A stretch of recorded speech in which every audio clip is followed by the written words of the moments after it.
We've crossed the 50 and are in plus territory on the college football season. It's week 8 of the Phil Steele Show. He's Phil Steele at PhilSteele042 on Twitter, at Tripp Hurd, the Lock Doctor. I'm Kyle Schassburger, at Kyle Schass, the Godfather himself, author of college football's most comprehensive magazine, here to help us handicap and put into focus week 8 in college football. Phil, we've already got games, again, that are in the books, much like last week. Maction will be here before we know it. We're still, 2 weeks away from that? CUSA and Fun Belt games entertaining us, maybe. Southern Miss, not one of those teams, though, Phil. I can go without watching the Golden Eagles again on national television. My goodness, I'm supporting them. I want to know if you have the approval. Can we pour one out for the fall of Southern Miss? That was a tough watch on Tuesday night against South Al. Whew, I tell you what were the stats in the first half? Something like 424-22. Yeah, that game was not worth watching. South Alabama's a team that's played well at times. Look back at the Oklahoma State game. They're shutting out Oklahoma State till the end of the game, but that was a debacle for Southern Miss last week. 31-0 at halftime. I think they were outgained 640 to 140 or something around there. 55-3 the final. If there's one team you don't want to get embarrassed by on national television, that is somebody who's only about 90 minutes away from you playing in your conference, this reimagined Sunbelt Conference. So yeah, that was a tough one. But we did get double OT with FIU and Sam Houston State. The Bearcats so close to getting that first win. I would take Sam Houston State, given the guy who's wearing Golden Eagle apparel. I would take Sam Houston State to win a game over Southern Miss at this point. So, liking the Bearcats. Before we shift our attention, though, to Thursday and Friday, and we'll go over the remaining midweek games before we get to Saturday. And we've got 4 ranked games, none bigger, or arguably none bigger than one to start us off right at noon with Ohio State and Penn State. We'll get to that, Phil. But we did have a winner from last week. We were soliciting some interaction from the viewers and listeners to be able to give us their score prediction for any game during the Week 7 slate. Our winner, and this was for a free subscription of Phil Steele Plus, valued at $99. Again, be more like Phil. Ben smarter, not harder. Andrew Stem at ASTEM00 is actually already a subscriber to Phil Steele Plus, so round of applause for him. And he is kind enough to at least share or provide his winnings with the next closest to most accurately predict a winning score of the weekend. I will say Andrew guessed Michigan knocking off Indiana 48-6. I don't think you can get much closer than that all year long if we continue to do this. Again, it is week 8. But Keith Crawford, okay, he is our winner. Keith Crawford, I've got his email, Phil. I'll share it with your team. Florida State and Syracuse. Not as close as what Andrew had predicted with Michigan against Indiana. He was off by 6-7 points, 52-7. He guessed 48-6. But FSU, Syracuse, Keith Crawford came pretty close as well. So congratulations to you, Keith. We will hook you up with a free membership subscription to Phil Steele Plus. More information can be found at philsteele.com. All right. Yeah, a quick shout out to Andrew. I appreciate, first of all, for him being a Phil Steele Plus subscriber. And what a prediction last week. Nice job, Andrew. Absolutely. That's enough of the housekeeping here off the top. Let's get to Thursday night slate. Rice at Tulsa. And, oh, by the way, keep those score predictions coming here for Week 8. Hashtag Phil. Get with us on Twitter at CSNowTweets. Just drop us a score prediction. You can do it on YouTube as well, the Varsity Network channel, if you want to watch the video form of this show. But keep those coming in the most accurate. We'll get an opportunity to win a free subscription to Phil Steele Plus. Rice at Tulsa, Phil. 3.5 is the number here. The Golden Hurricane are favored. 58.5 is the total. 7 o'clock on ESPN2. Cool thing about these two teams is I was trying to dig up some info, Phil. These two met annually as CUSA members from 96 to 13, but hadn't met since. Kevin Wilson 1-7 off the bye. That's where Tulsa finds themselves. They've rushed for 2 times as many yards as Rice does. Rice, a very pass-heavy team. Phil, the Alls are 12th in passing. JT Daniels, 15-5 ratio. And Tulsa is one of the worst secondaries in the country. Questions, though, about Tulsa's wide receiver Marquise Shoulders. Explosive guy. His injury status is in question. How do you handicap this one Thursday night between the Owls and the Golden Hurricane? Tough loss for Rice last week. They had a 474-319 yard edge against Connecticut. That was a game that would have come to win number 4. So they're probably a little bitter there. And also Tulsa had a tough loss against Florida Atlantic, a game played in the rain there by 3. I think it's going to be a good game, come down to the wire, but I'm going to take the points with Rice. I like JT Daniels at quarterback. Everybody will remember he was the Georgia quarterback, and then of course last year was elsewhere. And then Luke McCaffrey, was a QB. He's moved to wide receiver. He gets better and better by the weeks. He's averaging 17.1 yards per catch. Defensively, these teams are fairly close, but I like the Daniels to McCaffrey hook up here. I'm going to go with Rice plus the points to pull the upset. All right, Phil, another 3.5-point spread Thursday night between JMU. They're on the road at Marshall. Marshall looking to give JMU their first loss of the season for the second year in a row. They knocked off a 5-0 JMU squad last year, just when they got ranked, and that was on the road. You know, JMU doesn't want to let that happen again. Another win this week. They're probably ranked, but Marshall back at home. They're coming off back-to-back losses from Georgia State and NC State, so they've got some extra motivation this week to get back in the win column. Yeah, first of all, if JMU runs the table, they deserve to win the conference championship and be in a bowl game. So come on, NCAA, let's get that thing sorted out. But with James Madison, they've been pretty dominant at the line of scrimmage. I like the way Jordan McLeod throws the ball. And, you know, I got my 12 TVs. I got to be honest, the Marshall game was not one of my main 4 or 7 TVs, but every time I looked at the game, they were trailing last week against Georgia State, and I thought they were having a pretty bad game. But going through the play-by-play, looking at the game a little bit closer, it wasn't as bad as the final score would indicate. In fact, they were down 27-24, forced a punt. They were getting the ball back, and then they roughed the punter, and then Georgia State went down, scored, and got another score. Marshall's very good as a home dog. They're 4-2 against the spread as a home dog. All 4 outright upsets. I think this game's going to go right down to the wire. So with the spread 3.5, I lean with the home dog here with Marshall. It's tough going against James Madison. This is a heck of a team, but I'm going to lean with Marshall plus the points in that one. Who do I have to write a letter to, Phil, to get JMU in a bowl game? Can we just create a bowl? You know what? I've got an idea. Let's do the Phil Steele Bowl. Yes, the Phil Steele Bowl. Let's play it in Honolulu. Heck, let's play it in Cleveland. I don't care, but let's make it happen. JMU and Jacksonville State. Yeah. Both of these teams are bowl eligible already, but they can't play in a bowl because of the transitional period from FCS to FBS. Jacksonville State picking up the win earlier in the week. They're 6-2, 4-1. Rich Rod continuing to do his thing, and JMU undefeated in action on Thursday, 6-0 and 3-0 in the Sun Belt. Just incredible. Let's shift our focus to Friday now with SMU laying 20.5, close to 21 in some places. 54.5 is the total number in Philadelphia, taking on Temple. This is a 7 o'clock game on ESPN2. Just the 6th all-time meeting between these two. SMU has won 3 of those. All 5 meetings have gone over. Now 54.5 is the total here. SMU 31-10 win at ECU a week ago, playing during the week as well. Owls lost 45-14 at North Texas. Mustangs are a much better team, but questions maybe away from the Dallas-Fort Worth metro area. Yeah, and, playing on the road, the weather's not going to be perfect here. It's going to be, I believe, cold and rainy in Cleveland, so got to figure Philadelphia gets our weather a day later. You got to think the weather's not going to be perfect for this game. And E.J. Warner was a late scratch last week for Temple. They went with Quincy Patterson at QB because Warner couldn't make it. We'll have to see if Warner's able to play here. That was part of the reason North Texas got the blowout win last week. And when Temple was at home, they did play UTSA within 15 points. And so they've had some decent games, but overall it's been a below expectations year for Temple. And SMU's a team that, they had 2 bad games at Oklahoma, at TCU, but neither one was as bad as the final score. You go to the Oklahoma game, they trailed by 3 in the 4th quarter against Oklahoma, and the TCU game is also closer in the final. So just playing current ball, I'd lean a little bit with SMU, but this one I'm just going to watch, learn about the teams. I had the number at 21, the number's 20.5, so I'm going to stay away from this one. Might be a little weather involved in that one too there, Phil, and we'll keep an eye on that. Now let's head over to Saturday, the game everybody's talking about. This has got everything. Big Ten title race, playoff implications. They've got it all at the Horseshoe this coming Saturday with Penn State in town taking on Ohio State.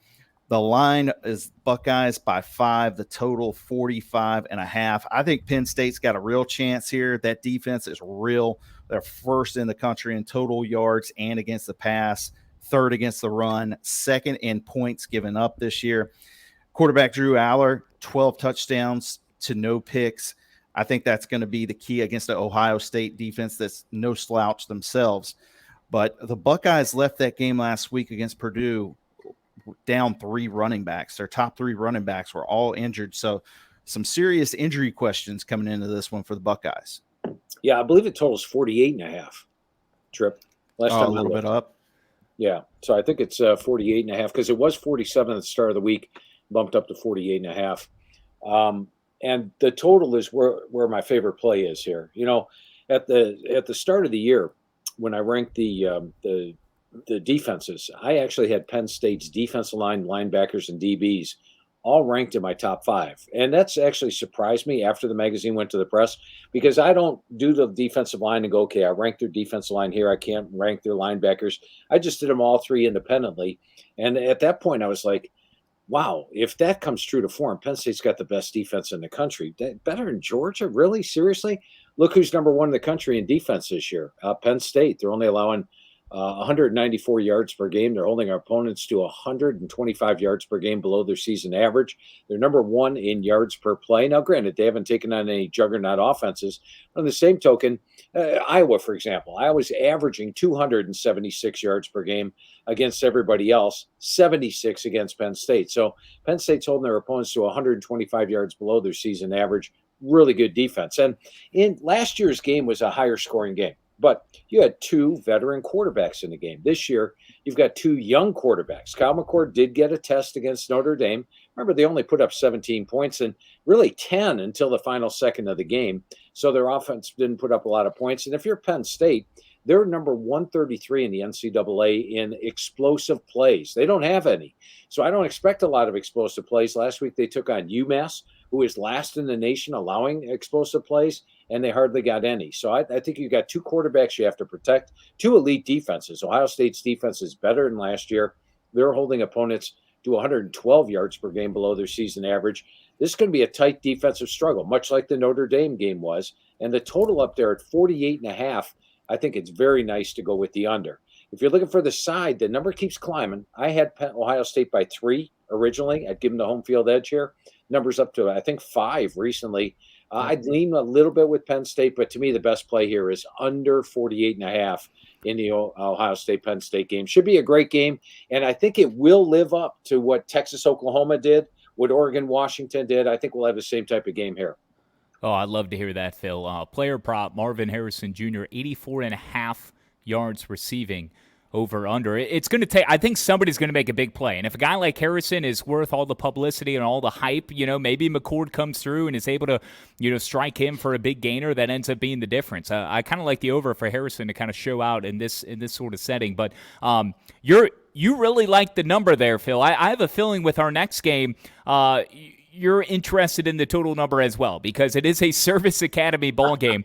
Number 22 Air Force laying 10.5 on the road at Navy, 12 o'clock on CBS. Now, Air Force has covered 6 of 9 ATS in the series, but, this ATS, we're worried about the total number. That total is 34.5 for Saturday's matchup between the Falcons and the Midshipmen, a Navy team that has gotten better a little bit each week. Air Force has won 3 straight in the series. Second road game only, Phil. This is only the second time that Air Force is going on the road. They last won against San Jose State. Their only other road test, 45-20.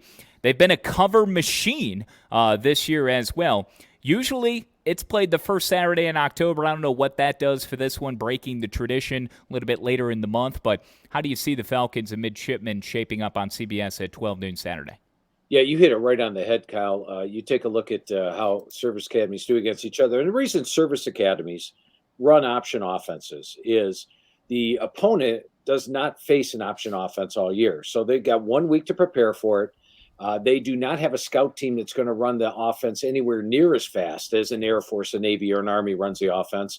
And it's a big advantage for the service academies. But when service academies play service academies, they know the ins and outs of the option. They know exactly how to defense it. They know they can prepare against a great option offense during the week in practice because they have one themselves. And what we've seen is the service academies always go under the total. I believe Air Force and Navy is 7-2-1 to the under. Air Force and Army is 9 straight unders. and Navy Army. That game actually went over, stopping a streak of, I think, 13 straight unders last year. But that one burns my butt a little bit because it was 10-10 at the end of regulation. Then they each score a touchdown in the first overtime and then a field goal in the second overtime, barely put it over the total at 37. So Service Academy against Service Academy, I got to go with the under. Navy's offense has been far from stimulating. And then factor in that both teams probably have backup quarterbacks here. Remember, Ty Lavatai got injured last week. It was Braxton Woodson that took the snaps. And Zach Larrier for Air Force, who's had a pretty good year, is also out this week. So backup quarterbacks know the option. Even at 34.5, I'm going under the total. Well, with the service academies, if you just bet the under, like sooner or later, you're going to start making money. And if you think that's a low total of 34.5, just a preview for later in the show, I was going to say hold my beer, but we'll get to that because they're in the 3:30 window. We're still in the noon window, and the next game up, we've got Mississippi State on the road at Arkansas. The Hogs are favored by 6 in this one. They've got to be happy just to be back at home. They haven't played a true home game in over 5 weeks now. They get 4 out of their next 5 in Fayetteville. So, Sam Pittman's got to be telling his guys, hey, this is a chance to kind of start the season over again. They're on a 4-game snide. And they're getting a Mississippi State team that is coming off a bye, but they've still got some injury issues at quarterback. They're not sure if Will Rogers can go or not on Saturday. Phil, who do you like here? Yeah, and the situation does favor Mississippi State. As you said, they're off a bye, and what a brutal 4-game stretch Arkansas just had at LSU, A&M away from home, at Ole Miss, at Alabama, who's faced a tougher 4-game schedule in the country this year. We knew that in the preseason, and it came to fruition. But I like the scrappiness that Arkansas showed during that. I mean, they only lost to LSU by 3. They only lost to Ole Miss by 7. They only lost to Bama by 3. They've got KJ Jefferson at quarterback, and Rocket Sanders only has 91 yards so far this year. I'm hoping he gets and plays here and has a decent game. And I believe it's almost a must-win game for Arkansas. Now, if Arkansas wins this game, they could very well win out. They should get back to a bowl game this year. And I do think they're the better team. Mississippi State's defense is not up to last year's standards. They're switching the offense to more run this year, and they've struggled in that category. And most of the big tests they face, they haven't fared well. I think Arkansas is the better team at home. Laying less than a touchdown here. I like the Hogs, even though the situation favors Mississippi State. Let's head to the Flats. Interesting one in the ACC. 2 teams off a bye. Georgia Tech last played with that dramatic down-to-the-wire victory at Miami. Kudos to Mario Cristobal for enabling the Yellow Jackets to pick up that win. But, Brent Key has the Jackets playing hard. It's a different identity for this Jackets team, playing with a lot of confidence at home, laying 4.5 to a visiting Boston College team who has UConn on deck. They still have bowl hopes, maybe an outside chance, but still very much alive, sitting at 3 wins. And with UConn coming up next week, games against Syracuse down the stretch as well. 12 noon ACC network. These two have split their 6 ACC meetings. Phil, BC overs have hit in 5 of 6 games. 59.5 though here. That's a little steep for me. Game opened at 6.5. It's down to 4.5. How about the play of Haynes King, though? I mean, look at this. I was very surprised. 16 touchdown passes lead the ACC, Phil. 1,631 passing yards through 6 ACC games. Most ever for a Georgia Tech quarterback. Yeah, who would have thought Haynes King be the leading quarterback in the ACC right now? Definitely, I did not at the start of the year. But when I look at this game, I'm looking at a really good away dog against a poor home favorite. You look at the last time Georgia Tech was a home favorite, they lost outright to Bowling Green. And in fact, Georgia Tech right now is 1-8-1 against the spread when favored at home. Boston College, on the other hand, look at their games. They played 6 games this year. 5 of them decided by 3 points, which puts us under the 4.5. And you like BC, but BC is also 20-11-1 as a dog. And as you mentioned, Boston College came into the year expecting to get to a bowl game. I think they can, and this is a big game for them to win to get there. I like the way that Castellanos is playing at quarterback. He's a leading rusher with 500 yards. He's also a decent passer. He's got a 10-5 ratio, not putting up the stats Haynes King is, but a much more dangerous runner. Defensively, I think the 2 units, you look at Georgia Tech, they're allowing opponents 34 yards per game above their season average. BC is holding foes to 25 yards per game below their season average. So BC's actually might just be the better team here. My average game grade says they are a slightly better team. I'll take the points with BC in this one in a possible upset. All right, Phil, another noon kick. Memphis on the road at UAB. Memphis laying 6.5. The total 61 here. We've got two really good passing offenses and not a lot of defense. So I do think the over might be an angle we can look at. I tend to prefer Seth Hennigan in this matchup. It's going to be a good quarterback matchup with him and Zeno. Do you have a lean on this one? I do. I like Memphis. And in years past, under Silverfield, Memphis has struggled on the road and been dynamite at home. And they've been dynamite at home this year. Except, the Tulane game they could easily have won. They led that thing to 21-10 and then blew that at the end of the game. But look how they've played away from home this year. They beat Arkansas State handily, and they covered against a pretty good Missouri team, a Missouri team that has just one loss all year. They only lost by 7 in that one. So they've been playing better on the road. I do like Seth Hennigan. I think the run game's been rolling with Blake Watson there. He's averaging 5.7 yards per carry. And with UAB, they've been their games have gone over the total. They've got a very weak defense, one that's given up 428 yards per game. They're giving up 5.3 yards per carry. They're giving up 66 or 65% completions. So I think Memphis is a better team, capable of handling the road here. I like Memphis minus the 6 in this one. Phil, let's go to the MAC. One of your favorite places, Ohio laying 17 at home against Western Michigan. This is a 12 o'clock game on CBS Sports Network. The last time these two teams played here in Athens, wild showdown 2019, 9 lead changes. Got this information from the magazine, by the way. Still time. Go to philsteele.com. Visit your local bookstore. The college football preview, most comprehensive, most accurate preview college football magazine out there. Information about Phil Steele Plus inside the press box as well. And get your score predictions in on Twitter at CS Now Tweets. We'll give out a free membership to Phil Steele Plus, valued at $99. But in that game back in 2019, Phil, Ohio ended up losing at overtime 37-34. Now, they're a heavy favorite here at home, but I just find it hard to believe that this is just, an autoplay in Ohio's hands. That number seems too large. The under is hitting 6 of 7 for the Bobcats, while the Broncos have gone over in 5 of 7. 53 is the total here, Broncos and Bobcats.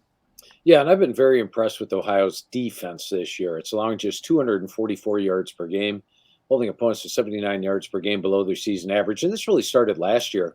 The first 6 games, they gave up close to 550 yards per game. The last 7 games, they gave up about 320 yards per game. And this year, they're even better on the defensive side of the ball. They've got Curtis Rourke at QB. He's not having the type of year, the type of numbers you would expect. He's only got an 8.5 ratio. But he did get injured against San Diego State, missed a couple of games. Now he's back, and I think that offense is pretty good. With Western Michigan, they've surprised me a little bit recently. They played Miami only within 13. They played Mississippi State within 13. I think Mississippi State backed off at times against them. They did beat Ball State and lost big at Iowa and at Syracuse. So it's not a game I'm overwhelmingly in. I've got Ohio winning this one by 22, which is right around the spread. I think it'll be an interesting game. Ohio's got a big game next week, which probably decides the MAC East. Miami of Ohio. That's a huge game, and that would lend some caution as well. All right, Phil, let's squeeze in a couple of Big 12 games before we leave the noon window. We've got Baylor on the road at Cincinnati. Cincinnati favored by 3.5. And outside of a crazy second half in Orlando against UCF, Baylor hasn't looked very good this year. The last 4 games in a row, they've dropped their last 4 games in a row. While Baylor, they've been pretty good on pass defense, that's really not the concern against Cincinnati. Cincinnati, with Emory Jones, they can really run the ball. They involve him a lot in quarterback runs. But Baylor's coming off a bye, maybe another chance to kind of start their season over here too. What's your lean here? Yeah, and I think the buy is huge for Dave Aranda. I think Dave Aranda is one of the better head coaches out there. I know he had a losing season last year, and I know right now they're 2-4. But this guy knows how to coach football, and I think he'll get it turned around. I think you'll see Baylor have a good second half of the year. Coming off a bye, this is one of those circle the wagon games where they can do it. And Baylor's done well as a road dog. In fact, they're 9-3 against the spread as a Big 12 away dog. The last 6 times they've been a Big 12 away dog, they've actually pulled the upset, much like they did this year with UCF. So I think that is a possibility. And Cincinnati has not done well in conference play. Overall, they're 1-10 against the spread the last 2 years. And the last 5 times they've been favored in conference play, they're 0-5 against the spread. Last week, I liked Iowa State as a dog to pull the upset. I think Baylor's a similar team. I'm actually going to take Baylor plus the points here to pull the upset. Yeah, with Cincy on a 4-game losing streak, it is a little weird coming in being favored in that game. But one more in the Big 12 to get to. UCF on the road at Oklahoma. Oklahoma 6-0 this year against the spread, and that figures because I don't think I've bet them one single time yet. Dylan Gabriel, he's getting a shot at his old team in the Knights, and he's looked good this year, completing 72% of his passes. 16-2 touchdown to interception ratio. On the other side, quarterback's been an issue for the Knights. John Reese Plumlee, he's missed a lot of time over the last few weeks, but Gus Malzahn said he would be good to go to start the game in Norman on Saturday. It should be a fun one there with 2 offenses that average over 500 yards a game. I just don't know if UCF can keep up in this one. Yeah, and that would be my factor as well.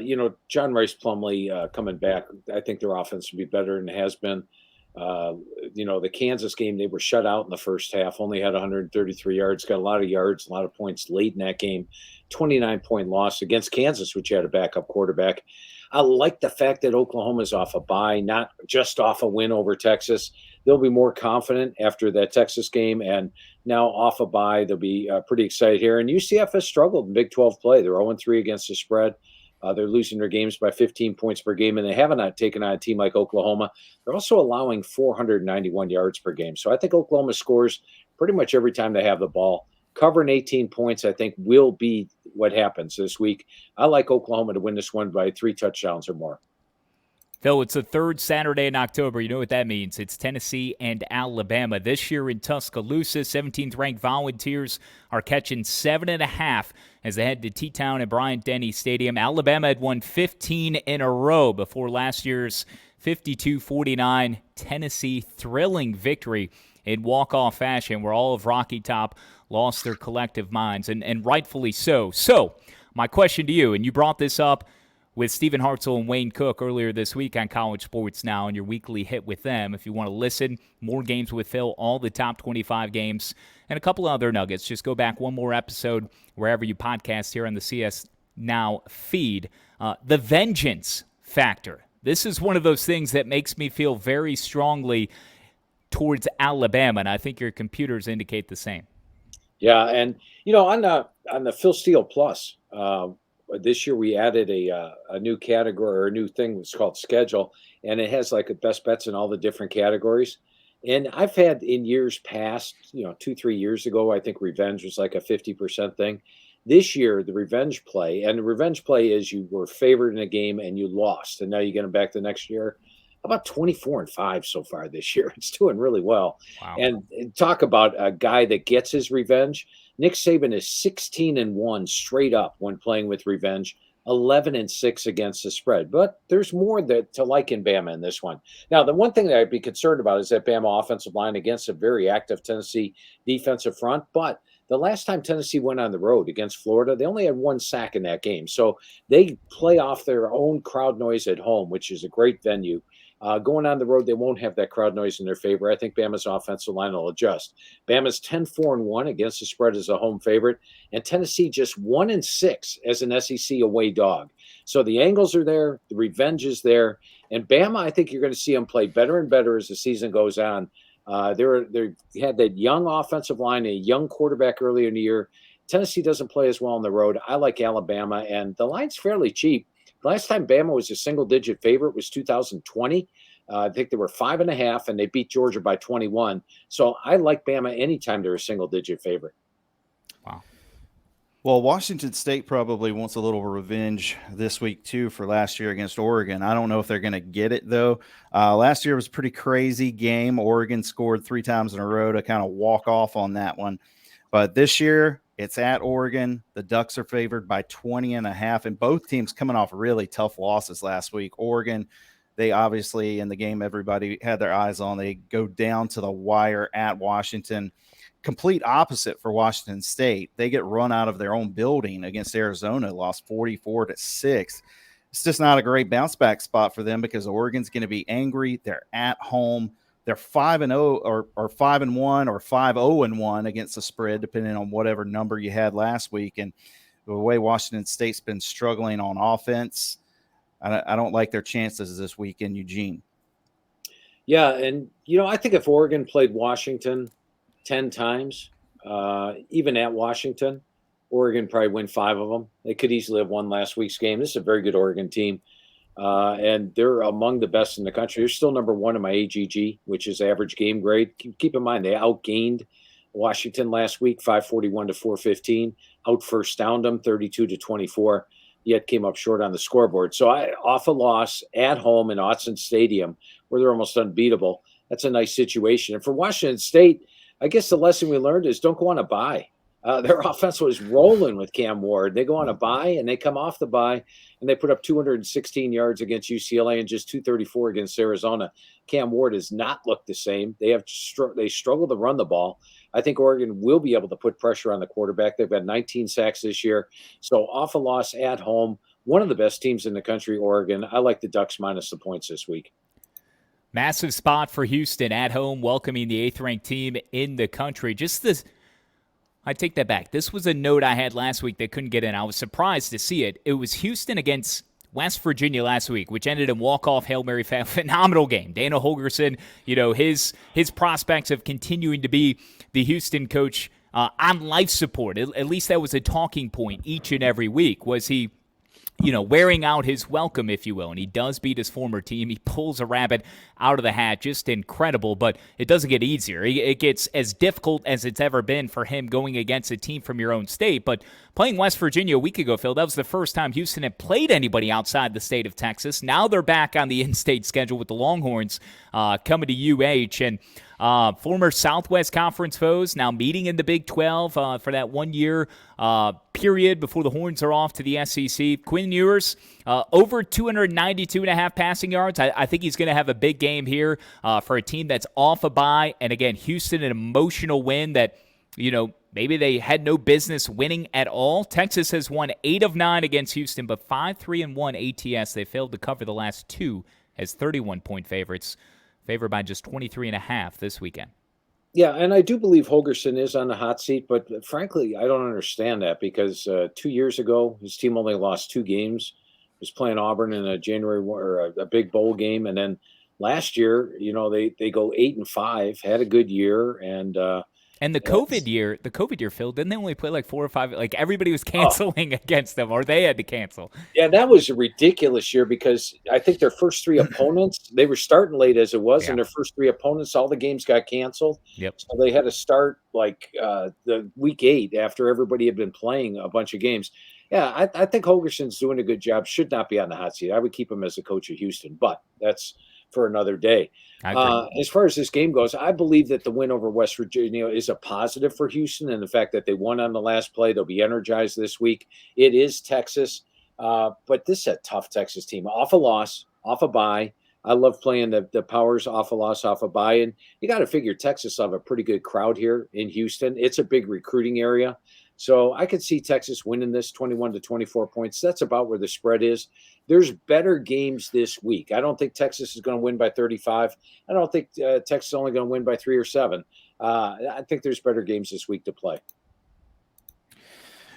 All right, over to the Big Ten. This is the line we've all been waiting for, the over-under for Minnesota and Iowa. I'm actually seeing it at 31 now. My note here was 31.5. That total would be tied for the lowest in 20 years, and the other 2 games that would be tied with, they obviously involved Iowa. It was Iowa against Kentucky, and I think last year Iowa against Minnesota. Both games went under comfortably. But yeah, it's down to 31 now, and Iowa is at home. They're only favored by 3.5, which is a little bit surprising to me just because they're coming off that. They were almost a double-digit dog last week. They upset Wisconsin on the road. That seems like kind of a small number, Phil. Yeah, and I think it's because everybody knows about Iowa's offense. I mean, they're only putting up 247 yards per game. And then, of course, the injury situation. A couple weeks ago, they lost Cade McNamara. Deacon Hill, fun guy to watch. He is a big, hefty guy, 265, 275 pounds, something in that area. he's only hitting 38% of his passes with the 2-2 ratio. Not much of a throwing threat. And his best two receivers were Luke Lachey and Eric All, his two tight ends. Guess what? They're both out for the year. So you've lost your quarterback. You've lost your two top tight ends. They do still have a run game. The offensive line's getting better by the week. Caleb Johnson was a star runner 2 weeks ago. LaShawn Williams was that star runner last week. They can run the football. And with Minnesota, they've got question marks at quarterback. I thought Ethan Kaliakmanis would come in and have a good year. He's only got a 6.6 ratio, only hitting 55%. They like to play defense with Joe Rossi. They're going to run the football with Darius Taylor. So you got two teams that want to run the football. They don't want to make a mistake. An interception or two could turn this game around. Iowa, give Iowa an interception return for a touchdown. You know they're going to win the game. I do like Iowa in this one, though, and here's the reason why. They've won 6 games this year, and as ugly as they've been, they have not won a game by less than 6 points all year. So they do win by more than 3.5, and I think this will be a great game, but I'm going to go with Iowa minus the 3.5 in this one. We'll stay in the Big Ten, Phil. Northwestern at Nebraska. Tell me about the Wildcats and Cornhuskers. A wild opener, Week 0 in Dublin, in Ireland last year, where Nebraska allowed 14 unanswered, blew a 14-3 lead in a 31-28 loss. These two teams have different coaches. They look very much different, but very much the same. Also, if two things can be true at the same time. For this one, Nebraska, one note that I discovered that I think is true, and we hear about Nebraska in one-score games, or at least we had for the longest time. How about this? Nebraska has hit the first half under total points in 8 of 9 games, and the entire game has gone under in 8 of 11. 40.5 is the over-under here between these two. What's more, if they're allowing 22 or more points, they have lost their last 16 games, Nebraska. Now, I'm leaning under here. The first half total between these two teams is somewhere around 20, 21 perhaps. The thing is, Northwestern is not explosive. I think Nebraska, this is a game for Matt Rule that he has to have, that should have. And I think this is an opportunity for Nebraska at home to really flex their muscles. If they have any muscles, now is the time to show it, show some teeth, and take down the Cats. And I think they can do so convincingly. Yeah, I think probably my favorite play here would be the under. I would lean with that because Nebraska has played solid defense all year. They're holding opponents to 65 yards per game, below their season average. You go back to that Colorado game. If you're watching in the first half, that was an explosive Colorado offense they were playing, and yet Colorado had like just 1 or 2 first downs till late in the half. A couple of turnovers gave them scores. They were able to put up 13 points, but they weren't moving the ball on Nebraska. Nebraska held Illinois to 7 points in that game, 310 yards, and they pretty much have shut down everybody, including Minnesota, which they held to 251 yards. Northwestern, they're just scrappy. I mean, did you expect them to be 3-3 at this point with losing their head coach, losing the players that they lost from last year? Well, whether it's Ben Bryant or Brendan Sullivan at quarterback, they pulled the upset of Minnesota, miracle comeback there, but they beat UTEP with a solid second half. And Howard was a game where they're up 16-0 at the half. I don't think they handled the favorites role very well. Came out of there with the win. So I don't see Northwestern scoring a lot, but I also don't see Nebraska scoring a lot here. They're only averaging 19 points per game. So I agree with you on the under there. All right, let's talk Pitt, Wake Forest. The Panthers on the road in Winston-Salem. Demon Deacons favored by 1 in this one. The total's at 45. Pitt came through for us last week against Louisville. I think we all like that play. They have a new quarterback. I know it's kind of a running thing on college sports now right now, if we can pronounce it or not. Christian Veilleux. Veilleux. Didn't see that one coming. Nothing like it's spelled whatsoever. Yeah, don't ask Hartzell or Cook or Roddy. Him and Roddy were going on about that Monday. But Wake Forest might have a new quarterback too. They benched Mitch Griffiths last week at Virginia Tech. They brought in Michael Kern, but he had to leave with an injury, so not sure what we're going to see. Just all kinds of problems all season long for the Deacs on offense. Wake hasn't lost 4 in a row, though, since 2015. Pretty tight line here, Phil. What's your lean? I'm going to go with Pitt. I think that they saved their season last week, sort of like we saw at Oklahoma State. Remember, Oklahoma State had a circle of wagons game. beat Kansas State. Then the next week they won. I think they're going to continue on and have a good second half of the year. I could see the same for Pitt. Christian Veillere is a guy that, wasn't overwhelming. He's still hitting under 50% of his passes, but I like the way he throws the deep ball. They've got the run game. They've got the defense. Their defense holding opponents to 65 yards per game, below their season average. As always, they've got 19 sacks this year. It doesn't matter who Pitt's got in the defense front seven. With Narduzzi there, they're going to get sacks. And I have a little bit, this is a rebuilding year for Wake. And I guess the one thing that really has me going with Pitt in this game is the fact they benched Mitch Griffiths last week. I thought Griffiths was a guy who they had full faith in the offense. That has to be shaken a little bit. They're 0-3 straight up in ACC play. They did give Clemson a good game, but I like Pitt to go on the road and get the win. All right, one more game before we get to primetime. Here's some action with Toledo on the road at Miami, Ohio. Toledo's favored in this game. They're 6-1. They haven't lost since their opener against Illinois, but they haven't covered since week 2. They just barely got by Ball State last week, and I think that was your lean there as well. Ball State, I think they got 17, and the final score is 13-6. Miami, Ohio, they're 6-1. They've covered in their last 6. It's a coin flip spread here. What do you like here, Phil? Yeah, and I'm going to compare this game to Georgia and Kentucky. You remember Georgia sort of started out the season that Georgia's the most talented team in the SEC, and Toledo's the most talented team in the MAC. Toledo's been a big favorite going through the motions. Now they got themselves a ball game. May have been a little look ahead last week against Ball State. This game is huge. You're playing one of the best teams in the MAC. Granted, it's on the road, and Chuck Martin rarely loses MAC home games. And Miami's got a really good defense, holding opponents to 46 yards per game below their season average. But I think, like the Georgia-Kentucky game, where Georgia hadn't played a good game all year, give them a showdown game and they wipe out Kentucky. I don't think they're going to wipe out Miami, but I think Toledo's a better team. I do believe they're the best team in the MAC, and they're capable of going on the road and getting the win here. Remember early in the year, they played Illinois, a Big Ten team on the road, outplayed them. They had a 28-20 first down edge, really should have won that game.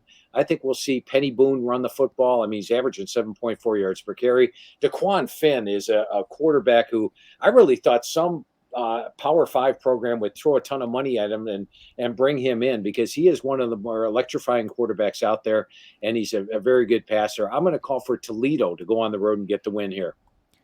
Phil, staying in the MAC before we get to the evening slate, and Tripp will kick us off with this seminal moment with Duke and Florida State. I'm not going to ask you for a lead, but the Eastern Michigan story, at least last week, and returning the opening kickoff or failed onside kick by Kent State at the Factory. How about the Eagles protecting the Factory as well in Ypsilanti, a 44-yard kick return for a touchdown, fastest score in the FBS this year. Phil, had you ever seen anything like that, an onside kick to start the game and then return for a touchdown? I mean, that just blew my mind. Yeah, and you know what? I tell you what, for Kent State, that's a risk, but it's a risk that I would take. Their offense is averaging like 220 yards per game. Why not try to start your team off on a winning note? But yeah, that was a bizarre play. In fact, I got the 12 TVs on, guys, and I see the play over here on set number 11, and I'm like, what is that? Is that a fumble return? What just happened in that game? I'm waiting for the replay. And then I see it's an onside kick return for a touchdown. And no, I haven't seen that happen. It was one interesting thing about Eastern Michigan. They are 4-3. Do you know they've been outgained in every single game this year? And 36 yards per game. But wow, that tells you the job that Chris Creighton is doing as the head coach. Oh, I love it.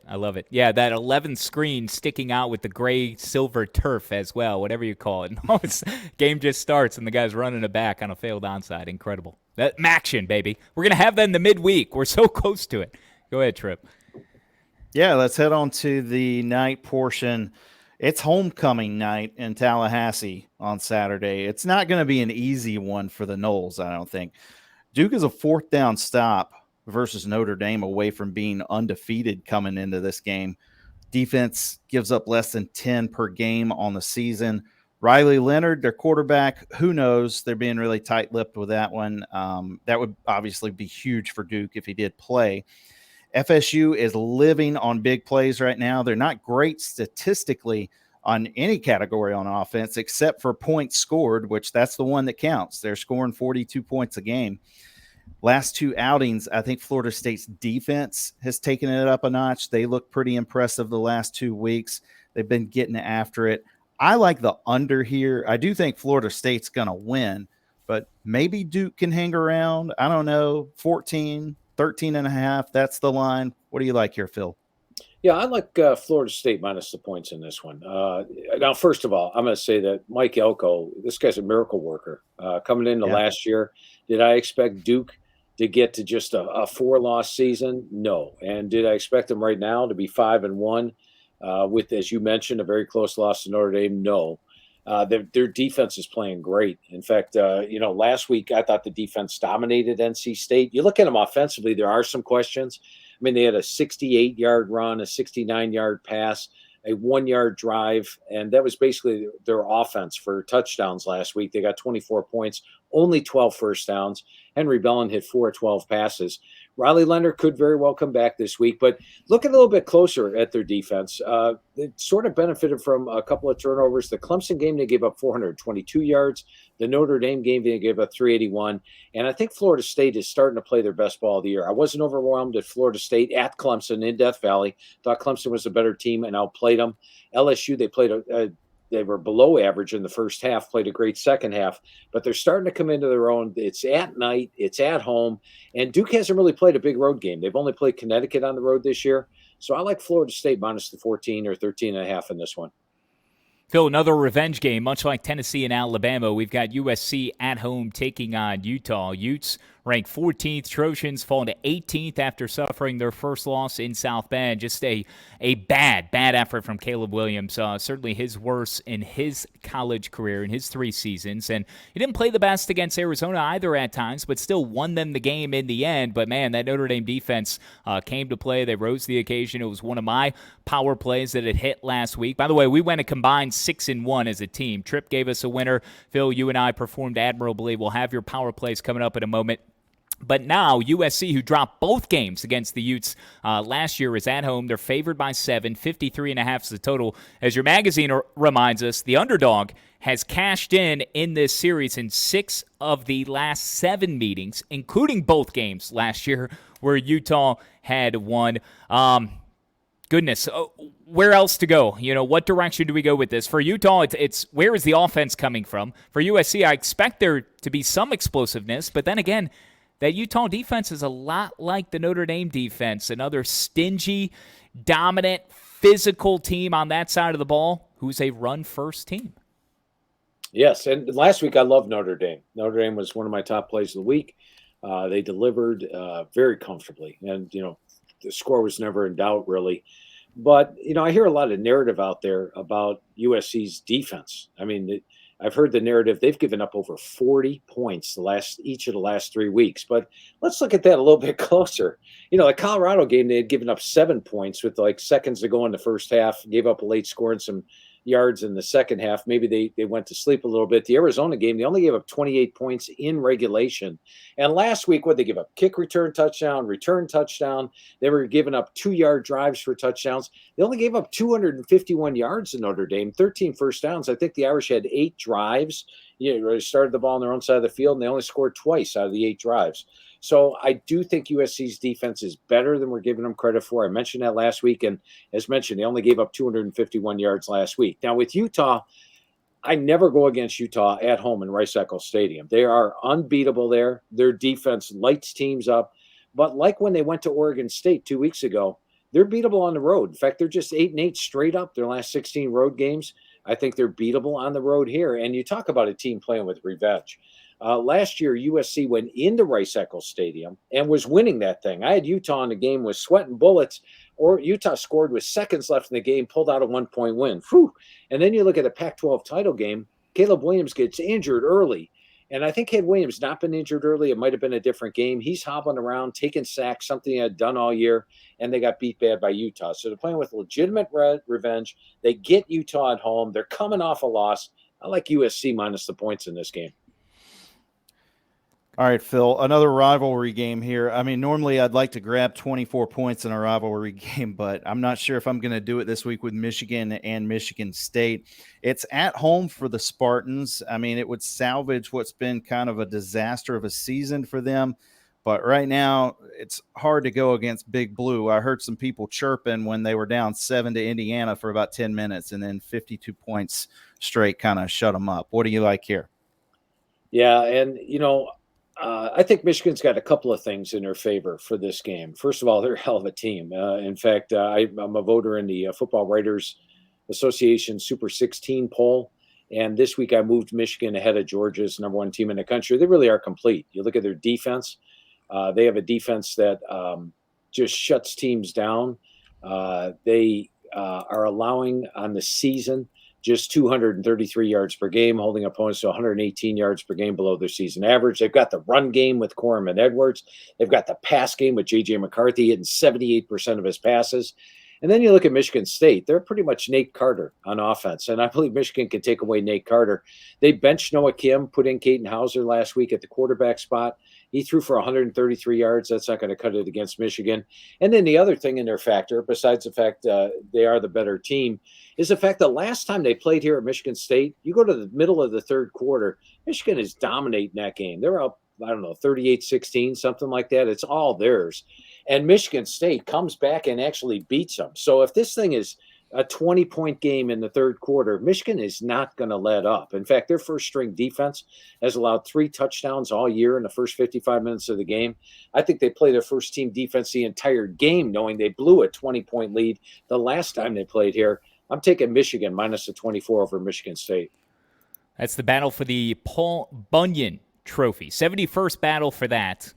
This is the 116th meeting overall between those two. TCU and Kansas State, they've only met 17 previous times. The last meeting, though, was a big one. That was in Arlington. That was the Big 12 title game. K-State knocking off TCU. The Horned Frogs still got into the college football playoff. We know how that went, beating Michigan and then getting bludgeoned by Georgia. Bye is looming for TCU. Looked really good last week against BYU. And this, I thought of this during the Wake Forest and Pitt breakdown, Phil. 2 quarterbacks for each team that didn't start the season as the starting quarterback. So we have a similar situation here. True freshman quarterback Avery Johnson has burst onto the scene. He had 5 rushing touchdowns in a 38-21 win for K-State against Texas Tech. And then Josh Hoover, 37 of 58, 439 yards, 4 TDs last week for TCU. The Wildcats at home favored by nearly a touchdown. Yeah, and I might have mentioned it last week on the show when I talked to Coach Dykes and was going over his quarterback position.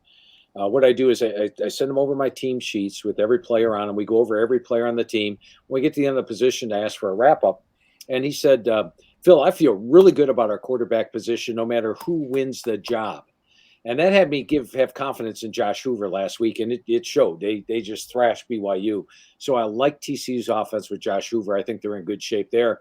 And Avery Johnson was my number 9 rated quarterback out of high school. He's a PS number 9.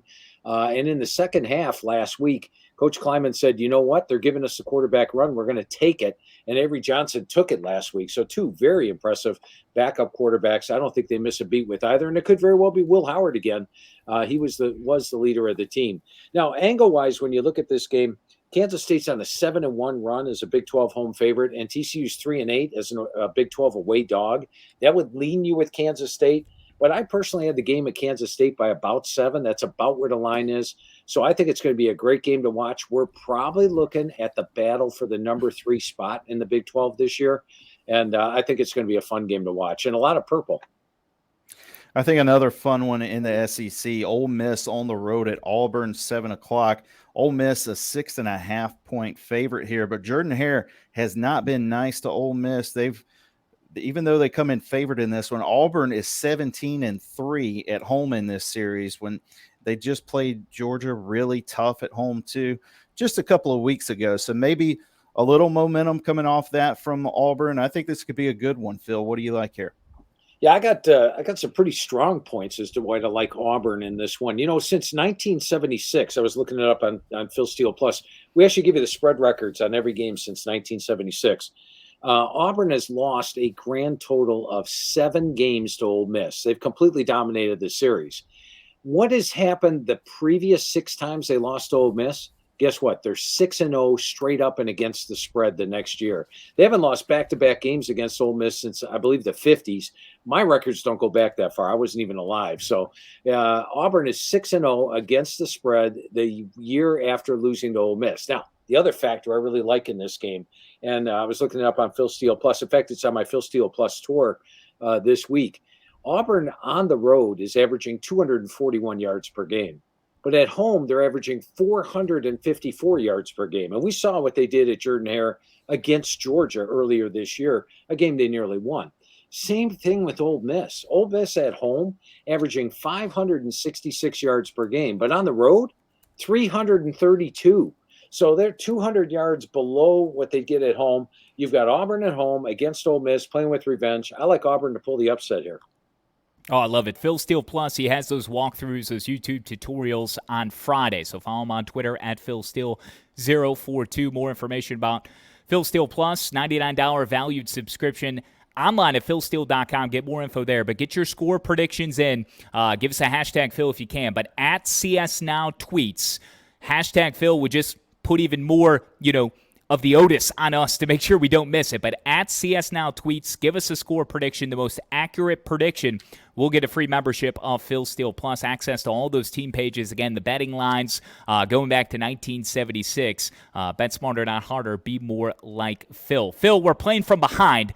We've got to go catch up. We've got a couple of games we want to go chasing after, and they involve Pac-12 teams. Why not? Pac-12 after dark, and two of these teams all four of these teams aren't in the league. Who am I kidding? Come next year. We'll start with UCLA and Stanford. The Bruins, ranked 25th, still hanging on to a national ranking, favored by 16.5 on the farm, 10:30 against Stanford. How about the entertainment the Cardinal provided us last week in erasing a 29-0 deficit late on a Friday night and cutting down Prime and Deion Sanders in Colorado in double overtime? My goodness, what does Troy Taylor and the Cardinal have for an encore? I'm not sure, but one thing is for certain, Phil, I think Troy Taylor was the right man for this job. A lot of positive vibes for the Cardinal, but a tough test against the Bruins at home. Yeah, and, the last two times Dante Moore has gone on the road, at Utah, at Oregon State, I went with the road team, figuring Dante Moore would struggle. That he did. He tossed a couple of pick sixes, or a pick six in each of those games and numerous interceptions. I don't think he's going to have to worry about a crowd like Utah and Rice-Eccles Stadium or Oregon State at home, where they're one of the best home teams in the country. The crowd will be much more manageable here. I think Dante Moore has a good game. UCLA's got a legitimate defense, holding opponents to 104 yards per game below the season average. And they know Stanford made that big comeback last week. They won't give it up this week. I'm going to take UCLA minus the points in that one, coming off a loss to get a big win. All right, one more game on the docket here. Arizona State at Washington. The Huskies are laying 27.5. Listen, if you want to get on Arizona State, I understand it. This is kind of you could call it a letdown spot for Washington with laying that many points as well, but I'm not sure because the Huskies, they escaped that game last week. I don't know. You got to feel good for winning, but I don't know if they felt good about the way they won that game. And still, you've got the Heisman talk for Penix. I don't really know if they're going to let up off the gas here when they take on Arizona State. Yeah, one thing they've got going for them, they are playing with revenge. Last year, Arizona State was one of their rare losses. But other than that, you talk about a letdown situation. This is it. Their backs have got to be sore. Everybody patting them on the back. Are you the number one team in the country? Is Michael Penix going to win the Heisman? I heard on ESPN, I think they were saying Penix, can he lose the Heisman? And I'm just like, what? We're in mid-season here, for crying out loud. A lot of stuff's going to happen.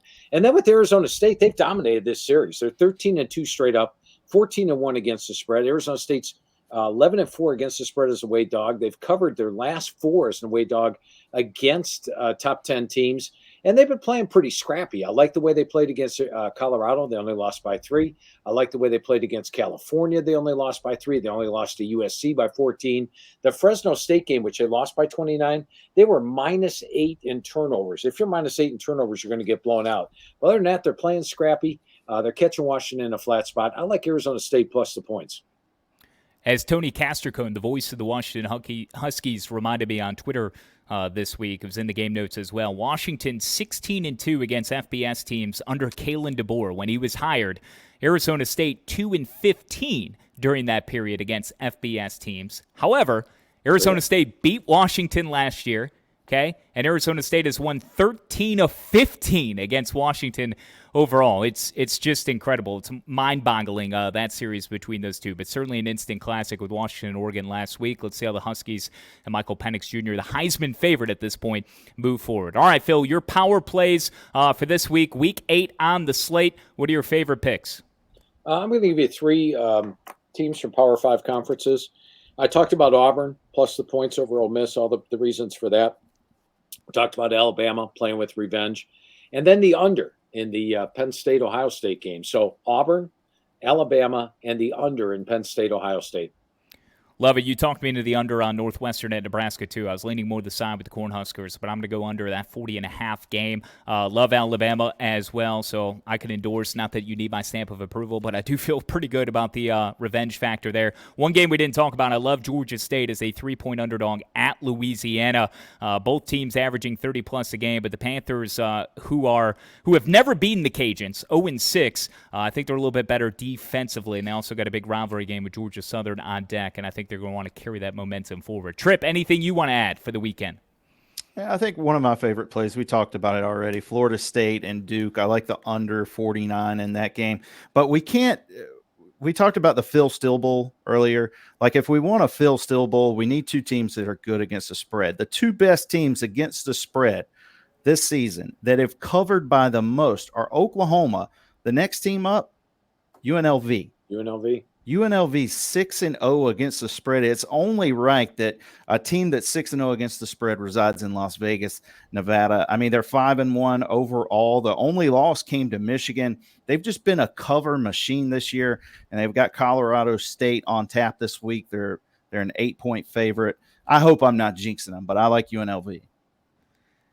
That was one of the trends I noted last week, and UNLV did hit one of my plays last week as well. I mentioned Tony Castricone, voice of Washington. All of these school broadcasts, each side, you can hear through the Varsity Network app. Make sure you download that. College Football Saturday Night is in Tallahassee this week. Chris Hassel, Mike Golick Jr., 7:30. Duke and Florida State. I'll be in studio for that one. And Phil, we can find more of you at PhilSteele042. Phil Steele Plus walkthroughs on YouTube every single Friday. PhilSteele.com. Of course, Phil Steele Plus and the magazine. There's still time. We're halfway through, Phil. Hey, can I throw something out? Yeah.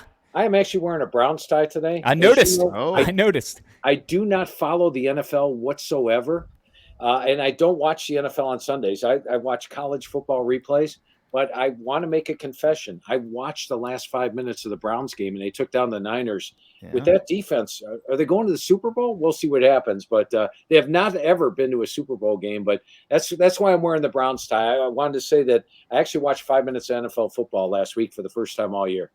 Phil, I don't think Tripp or I own a Bears tie, so you're ahead of us in terms of your fandom. And they go to the Anthony Richardson-less Indianapolis Colts this weekend. So tune in for the last 5 minutes. That might be an auto play, a win for you every time, you and the Browns. Yeah, and the Phil Steele Plus Tour is actually up and available right now. I put it up a day early today, so that's up with, I think you get 5, 9, 12 free selections. Awesome. Inside the Press Box, too, your newsletter, game-by-game predictions, more info at philsteele.com. We'll be back for Week 9 next week, Phil. It's been a blast. We love having you each and every week. We appreciate it. We look forward to Week 9 with you. Follow him on Twitter at philsteele042, the Lock Doctor at Tripp Hurd. I'm at Kyle Schass. That's it for the Phil Steele Show on College Sports Now. Bet smarter, not harder with the Phil Steele Show.